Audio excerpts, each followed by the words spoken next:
Madame, Monsieur, de grâce, ne tirez pas sur l'ambulance. Ce matin, les hôpitaux publics sont à l'honneur. Eh oui, à l'occasion de la sortie du film L'Ordre des médecins, nous allons passer au scanner le système de santé de nos voisins. Alors, quel est son fonctionnement? Comment les patients sont-ils pris en charge dans les autres pays? Quels sont les problèmes rencontrés par le personnel hospitalier? C'est ce que nous verrons avec 4 de nos correspondants. Et vous le savez, en raison du décalage horaire avec certains d'entre eux, évidemment, toute la séquence qui suit a été enregistré. Alors, pour prendre le pouls des hôpitaux, voici nos 4 journalistes de garde. Arnaud Miguet, qui nous donne rendez-vous en Chine. Arnaud Comte, que l'on rejoindra au Royaume-Uni. Sandrine Mercier, notre correspondante en Espagne. Et enfin, Nicolas Bertrand, qui nous attend, lui, en Inde. Pour la première escale, nous partons en Chine, à la découverte du plus grand hôpital du monde. Je dis bien le plus grand du monde.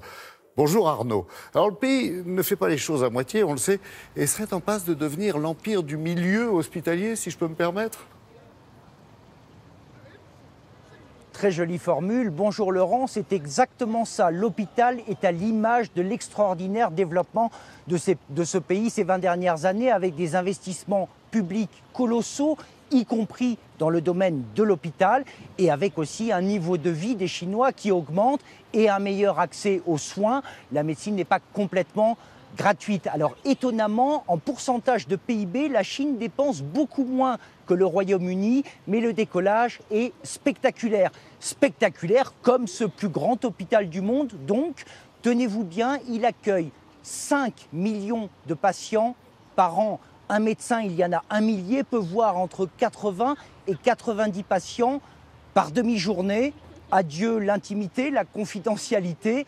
C'est à la chaîne, il y a 14 000 blouses blanches dans cet hôpital. La Chine est le pays des superlatifs et cet hôpital XXL, Antoine Védéier et Thomas Blanc, qui sont en parfaite santé, sont allés se faufiler dans les files d'attente un matin de cet hôpital. Elles sont interminables.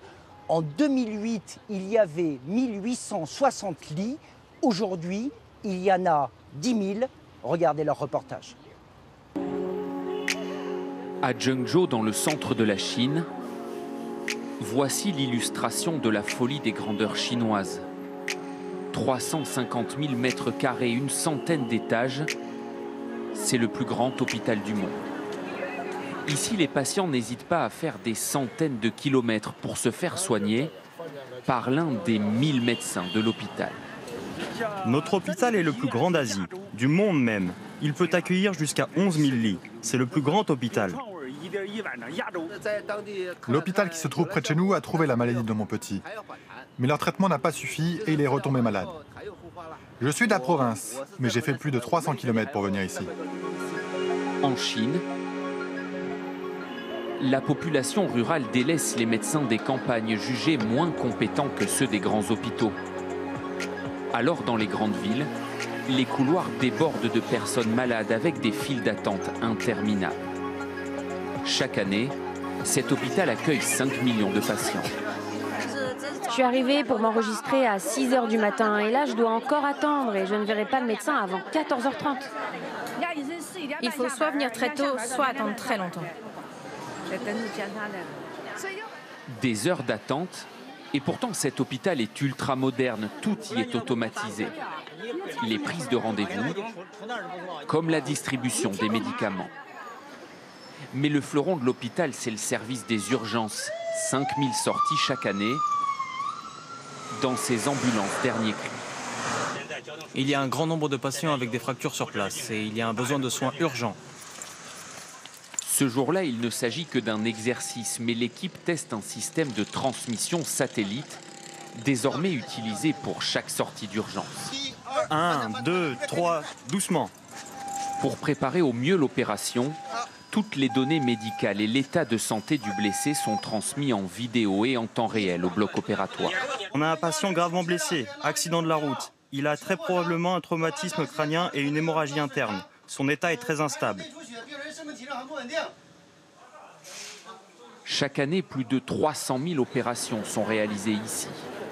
Et pour les familles des patients qui viennent de loin, il faut trouver de quoi se loger. Huang Wen, ancien marchand de tissus, a profité de l'ouverture de l'hôpital pour faire affaire. Moi, je suis propriétaire d'un autre appartement. et j'ai celui-ci de côté pour faire du business. Je loue la famille des patients hospitalisés ou à des médecins ou à des infirmières en stage. À l'intérieur, 2 chambres, une cuisine et une salle de bain commune. Prix de la nuitée 8 €. Monsieur Wen est complet tous les soirs. Les gens ne vont pas acheter une maison pour consulter un médecin ici. Et ils ne peuvent pas loger à l'hôtel non plus. C'est trop cher. Comme lui, une centaine d'habitants de Zhengzhou se sont transformés en marchands de sommeil et profitent aujourd'hui de la manne générée par un hôpital qui engendre à lui seul plus d'1 milliard d'euros de revenus chaque année. Compte tenu, Arnaud, de ces chiffres vraiment très impressionnants, on n'imagine pas que l'hôpital soit en difficulté. Au contraire, il doit se porter très bien et qu'il n'y a aucun déficit en vue, a priori. Oui, alors vous avez vu, le marché de la santé peut être très lucratif, 1 milliard d'euros, et encore c'est en augmentation tous les ans. Pour vous donner un ordre d'idée, le prix pour un médecin généraliste, c'est 10 yuan, à peu près 1 €. Pour un médecin spécialisé, on monte à 20 €. Pour un scanner, un ultrason, c'est autour de 35 €. Alors ça peut paraître peu vu de France, mais n'oubliez pas que nous sommes dans un pays où le revenu moyen est de 425 € par mois. Un médecin gagne moins de 900 € par mois. Alors tous les gens sont à peu près couverts, c'est 95% de la population, mais l'accès à la santé est difficile pour les gens qui viennent des campagnes. Vous l'avez vu dans le reportage, ils doivent se déplacer car les meilleurs hôpitaux et les meilleurs médecins sont en général dans les villes.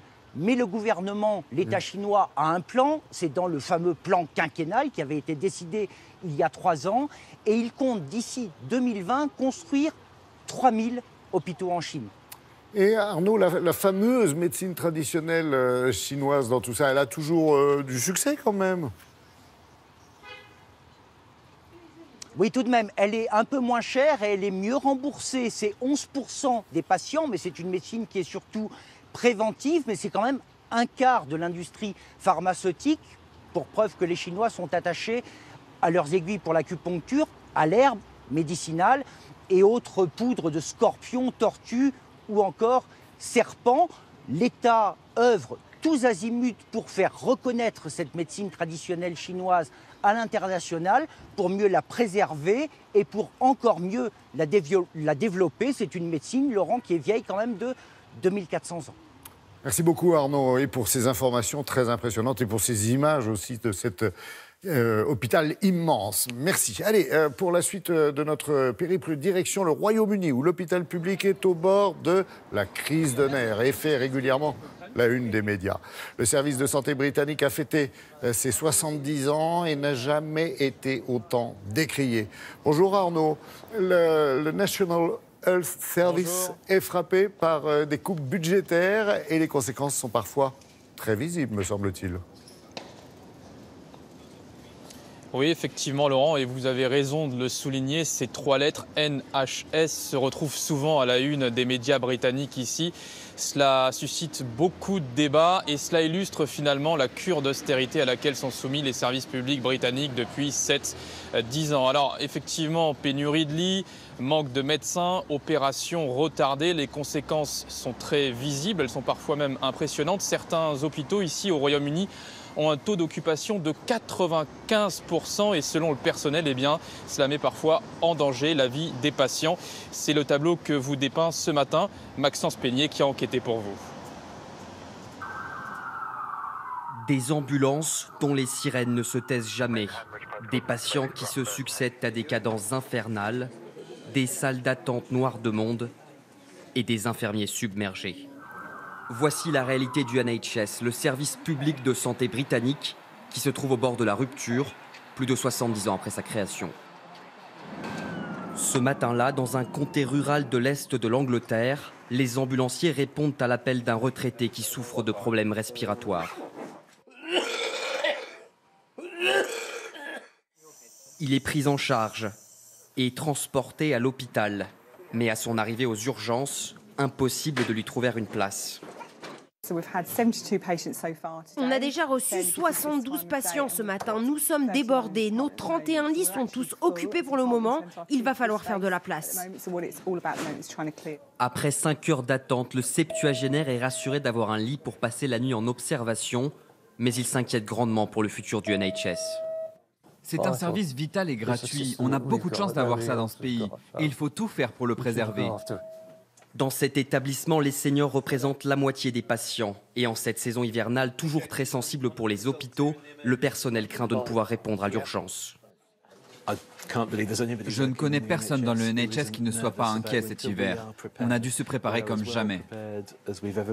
Pendant la période hivernale, les hôpitaux britanniques augmentent leur capacité d'accueil. Mais malgré leurs efforts, en novembre dernier, 55 000 personnes ont patienté plus de 4 heures aux urgences et 8 000 sont même restés bloqués une demi-heure dans une ambulance avant d'être pris en charge. Pour les acteurs de la profession qui manifestent régulièrement, cette situation est la conséquence de 9 années d'austérité. D'après certains experts, seuls des investissements conséquents pourraient préserver le NHS. Le NHS ne s'en sort plus. Il n'a pas assez de financement, il dépense trop, mais n'atteint plus ses objectifs. Ce n'est pas un modèle durable avec son budget actuel. Le gouvernement peut soit accepter un NHS affaibli, ou bien augmenter les taxes pour le financer convenablement. Afin de sauver les services de santé, le gouvernement a promis 22 milliards d'euros par an d'ici 2023. Mais pour ce médecin généraliste, les investissements ne sont pas adaptés aux besoins. On a vu la demande augmenter à travers tout le système et le budget doit suivre le nombre de patients. Mais il ne faut pas diriger tous les fonds vers les hôpitaux. Il faut aussi de l'argent pour les services de proximité, comme les infirmières à domicile. En décembre dernier, les hôpitaux britanniques ont même frôlé la pénurie de lits, avec une occupation à plus de 94%. Oui, on l'a vu, hein, Arnaud, l'hiver est toujours une période très sensible, très délicate, et cette année n'échappe pas au constat, apparemment. Oui, Laurent, avec ce froid notamment qui accentue traditionnellement la pression sur les services d'urgence britanniques et qui inquiète évidemment le personnel. Pour vous donner un chiffre, en janvier 2018, par exemple, faute de personnel, justement, 55 000 opérations non vitales avaient dû être reportées, annulées. Cela avait fait évidemment beaucoup parler. Et régulièrement, des chiffres sont brandis. Il y aurait aujourd'hui dans le NHS 100 000 postes vacants et il manquerait, selon les estimations, entre 30 000 et 80 000 personnes, des docteurs, des infirmiers, des aides-soignants. C'est vous dire la crise que traverse le service de santé britannique. Mon petit doigt me dit que le débat sur l'hôpital public se serait même invité au cœur du Brexit. Vous confirmez, Arnaud ? Oui, vous avez juste, et rappelez-vous, au moment de la campagne, au moment du référendum sur le Brexit, ceux qui voulaient quitter l'Europe, ceux qu'on appelle les Brexiteurs, justement, eh bien, avaient un argument, c'était celui du NHS. Ils disaient, regardez les centaines de millions d'euros qui partent à Bruxelles chaque mois, chaque semaine pour alimenter le budget de l'Union européenne. Eh bien, cet argent, on ferait mieux de le garder pour nous et de l'injecter dans les services de santé britanniques pour que ça aille mieux.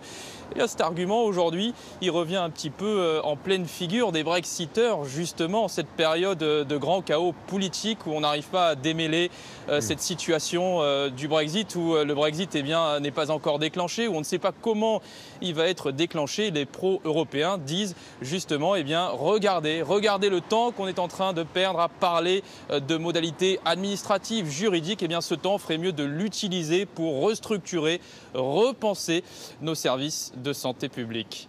Merci pour ces détails, merci d'en rendre compte. Merci beaucoup Arnaud et à très bientôt évidemment. Allez, il est temps de faire une petite pause numérique avec notre ami Julia Livage et le constat étonnant, le web est très peu présent dans le milieu hospitalier, Julia. Oui, exactement. En fait, il y a tellement d'associations et d'actions sur lesquelles il faut agir dans le milieu hospitalier que Internet et l'apport en Wi-Fi sont loin d'être priorité. Ça explique déjà beaucoup de choses. Aujourd'hui, l'accès à Internet pour les patients, il est très voulu, il est très recommandé, mais pourtant la moyenne du nombre d'ordinateurs est inférieure à 10 pour une chambre. C'est rien du tout.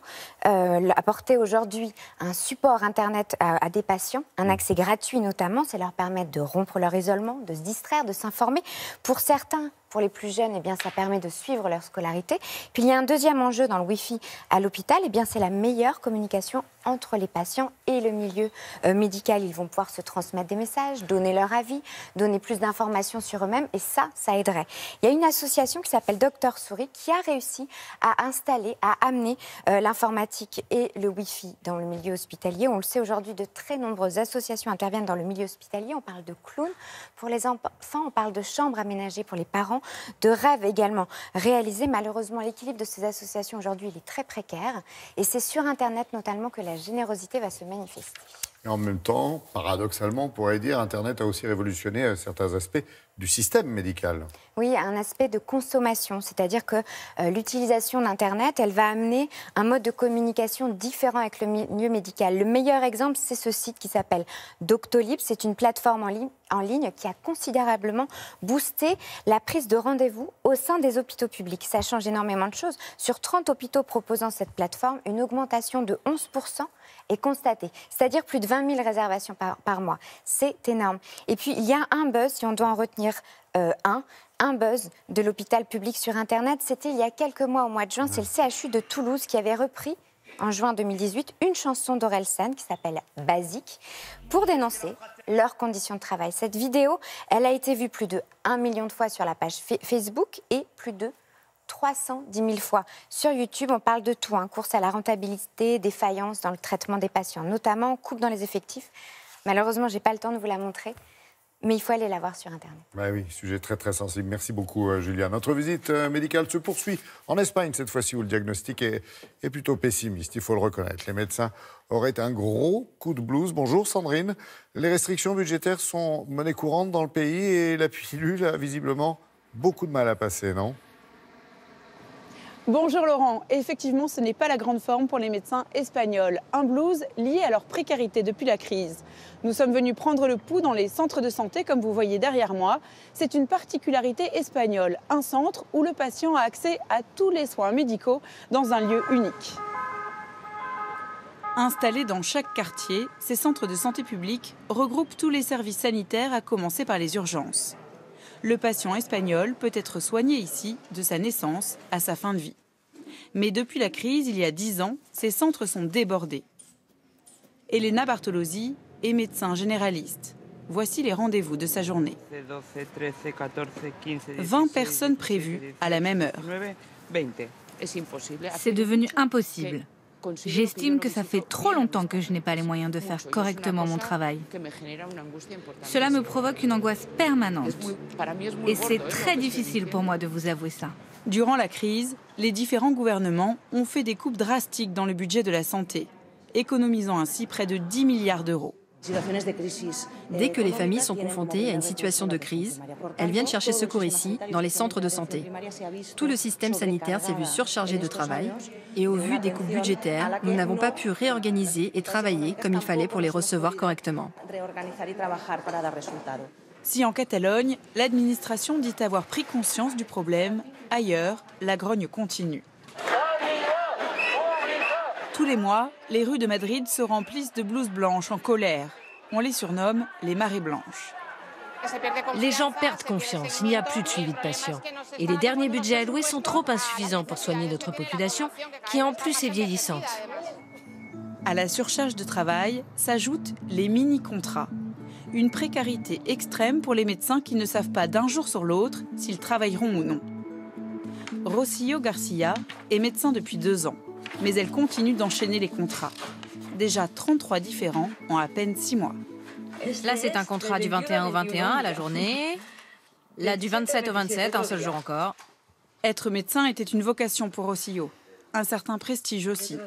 Pourtant, elle envisage de quitter l'Espagne afin de vivre décemment. C'est une situation insupportable. Je le vis très mal. Quand j'ai une double garde dans la journée, le matin et le soir, il ne me paye pas mes congés payés. Je gagne 10 € de l'heure. Et je suis médecin.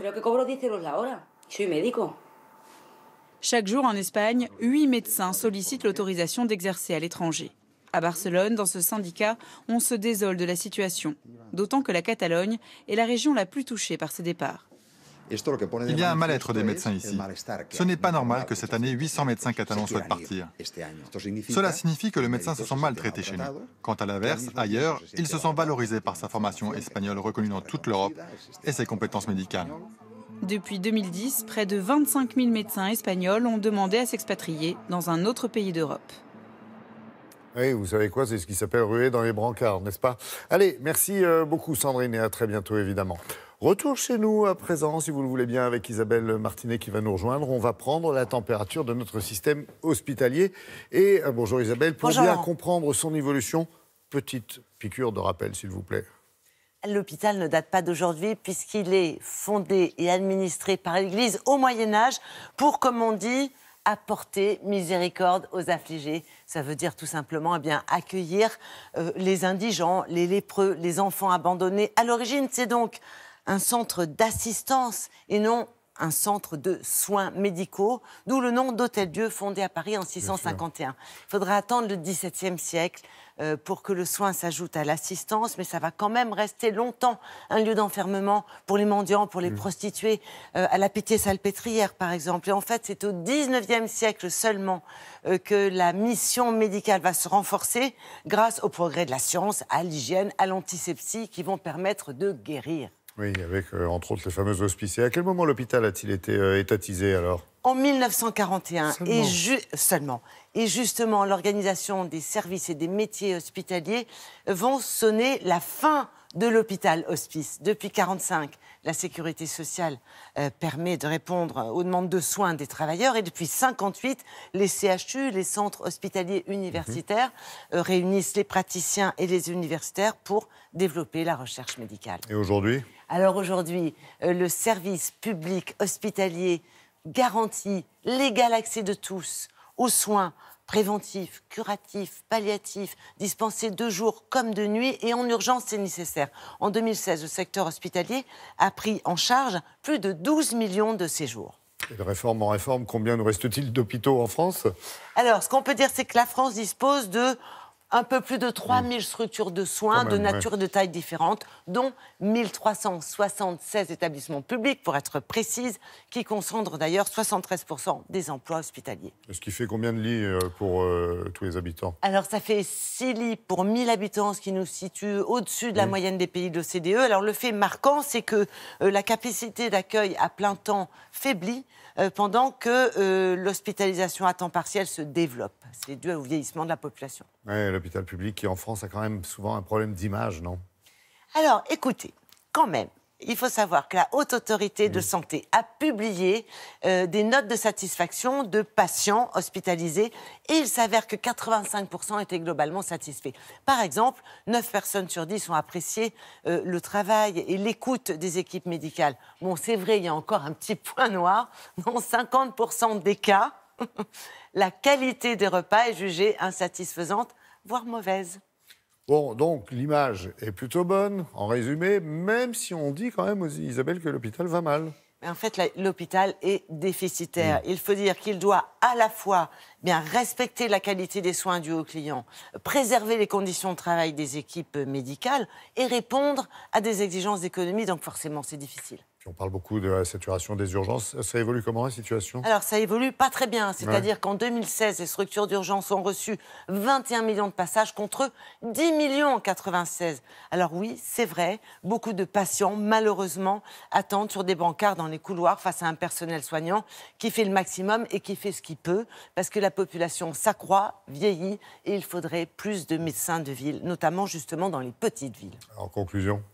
Eh bien, conclusion, l'hôpital financé par l'assurance maladie est un système qui nous est propre et que beaucoup de pays nous envient. Aujourd'hui, l'hôpital, c'est près de la moitié de la consommation des soins. L'hôpital, c'est le lieu où l'on est, où l'on vit, où l'on meurt aussi. C'est donc le seul lieu où toutes les personnes sont confrontées aux mêmes limites de la condition humaine. Et ça mérite, à mon sens, reconnaissance et remerciements au corps médical auquel on doit tout de même beaucoup de guérison. Et vous savez quoi, c'était important, très important même de le souligner. Merci beaucoup. Merci Isabelle. Alors pour la fin de notre périple, direction maintenant New Delhi, en Inde, où il existe un hôpital public réputé, tant pour la qualité de ses soins que pour son matériel de pointe. Problème, il est complètement torturés. Bonjour Nicolas. Vous vous êtes rendu sur place et vous avez assisté à des situations particulièrement dramatiques, si j'ai bien compris. Oui, absolument. Bonjour Laurent. Imaginez-vous devoir attendre plusieurs mois pour obtenir une simple auscultation à l'hôpital public. Et puisqu'il n'y a pas de chambre disponible pour vous et que vous êtes par ailleurs gravement malade, vous allez devoir patienter tout ce temps devant les grilles de l'hôpital, à même le sol. C'est une situation tout à fait dramatique que vivent pourtant des milliers d'Indiens ici tous les jours. Pourquoi? Eh bien parce que les hôpitaux publics sont rares, beaucoup trop rares, que certains sont à l'abandon par manque de financement, et donc ceux qui fonctionnent bien et qui sont bien équipés sont littéralement pris d'assaut. Vous le disiez, nous nous sommes rendus dans un de ces hôpitaux qui fonctionne bien. Il est bien équipé, mais il n'était pas conçu pour accueillir autant de monde, car les Indiens arrivent de tout le pays et particulièrement de ce qu'on appelle ici les régions malades. Ce sont des régions du pays où il n'y a presque pas d'infrastructure médicale et donc les patients doivent parcourir avec leur maladie parfois des centaines, des milliers de kilomètres pour tenter de se faire soigner. Nous avons passé 24 heures devant cet hôpital de New Delhi. Regardez, c'est un reportage de Sidhu Yadav et Victor Bachtik. Installés sur ce bout de trottoir, toutes leurs affaires dans quelques sacs. Anil Paswan et sa famille ne sont pourtant pas sans domicile. Comme des centaines de personnes, ils campent devant les grilles de cet hôpital public de New Delhi. Ils ont parcouru plus de 1125 km pour faire soigner leurs 2 enfants. Ils ont une maladie à l'estomac. Leurs intestins sont percés. C'est très grave. Depuis 3 jours, la famille dort ici, à même le sol. L'établissement n'a pas pu leur fournir de chambre. Qu'est-ce qu'on peut faire? On n'a pas d'autre choix que de rester ici. Une fois que nos enfants auront terminé leur traitement, on pourra rentrer chez nous. Chaque jour, il serait près de 10 000 à affluer des 4 coins de l'Inde pour espérer se faire soigner au All India Institute of Medical Science. C'est le meilleur hôpital public du pays et surtout, il est gratuit. Mais aujourd'hui, le lieu est saturé et les malades contraints d'attendre des mois avant d'être pris en charge. Les plus pauvres dorment alors dehors. Pour l'hiver, le gouvernement a fait installer une quinzaine de tentes, comme celle-ci, destinées aux malades les plus mal en point. Vimla est arrivée il y a 3 mois. À 32 ans, elle est atteinte d'un cancer. Je ressens une intense douleur dans ma jambe gauche et puis dans mon dos, d'ici jusqu'à ma jambe. Son mari est agriculteur, elle est femme au foyer. Le couple n'a pas les moyens de se payer un hôtel. À notre arrivée, on est resté dehors. On était assis par terre devant le métro pendant des jours. Quand l'abri a ouvert, on a obtenu un lit. Mais ça fait maintenant 3 mois qu'on attend et ma femme n'a jamais été aussi faible. Avant, elle pouvait au moins marcher. Ce n'est plus le cas aujourd'hui. Malgré plusieurs demandes officielles, nous n'avons pas pu filmer dans l'hôpital, ni interviewer la direction ou les médecins.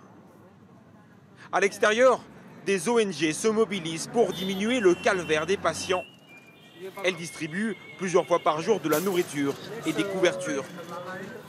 Les bénévoles sont en colère face à cette situation. Le gouvernement devrait aider tous ces patients dehors, mais il ne fait rien. Ces gens ont pourtant besoin d'aide. Finalement, après 90 jours d'attente, une bonne nouvelle est enfin arrivée pour Vimla, la jeune femme atteinte d'un cancer. Elle va être reçue pour une première consultation. Dehors, ils sont encore des milliers à attendre et espérer un jour recevoir des soins. Mais comment, Nicolas, en fait, fonctionne ce système de santé en Inde? Il y a une couverture sociale, par exemple? Eh bien, vous l'avez compris, tout le problème, c'est justement l'argent. Ici, en Inde, seulement 1%, un petit pourcent du PIB est consacré au budget de la santé. C'est un des budgets les plus faibles, tout pays confondu. À titre de comparaison, le budget de la défense en Inde est 2,5 fois plus élevé que le budget de la santé et 80% des citoyens indiens n'ont pas de couverture santé. Alors, tout est dit, déficit d'équipement, déficit de médicaments, formation des médecins qui n'est pas au point non plus. Alors ici maintenant en Inde, nous sommes entrés en campagne électorale, vous le savez, les élections générales auront lieu dans quelques mois, donc tous les candidats sont en train de faire des promesses pour revoir le système de santé. Le Premier ministre actuel, Narendra Modi, a promis une couverture santé pour tous les plus pauvres, ce sont des centaines de millions de personnes, une promesse qui pour l'instant n'engage que lui, surtout que d'après ses détracteurs, cette promesse est tout à fait irréalisable. Oui, et en attendant, peut-être vaut-il mieux aller se faire soigner dans le privé. Faut-il encore en avoir les moyens, non? Exactement, vous avez tout compris. Ici en Inde, il y a des cliniques privées qui fonctionnent très bien, qui vous évitent d'attendre longtemps et qui sont bien équipées, mais elles sont chères, très chères. Alors si vous avez les moyens, vous y allez. Si vous n'avez pas les moyens, eh bien, il faut parfois s'endetter pour pouvoir guérir. Et depuis 2016, on constate que 70% des patients en Inde sont pourtant soignés dans des cliniques privées qui aujourd'hui gagnent beaucoup d'argent. C'est devenu un business juteux, ce qui est tout à fait paradoxal quand on pense que de l'autre côté, les hôpitaux publics sont dans une situation tout à fait catastrophique. Merci beaucoup Nicolas pour ces informations, ces chiffres, ces images également. Et à très bientôt. Madame, Monsieur, fin de la visite médicale. Merci donc à nos 4 correspondants pour cette immersion au cœur du milieu hospitalier.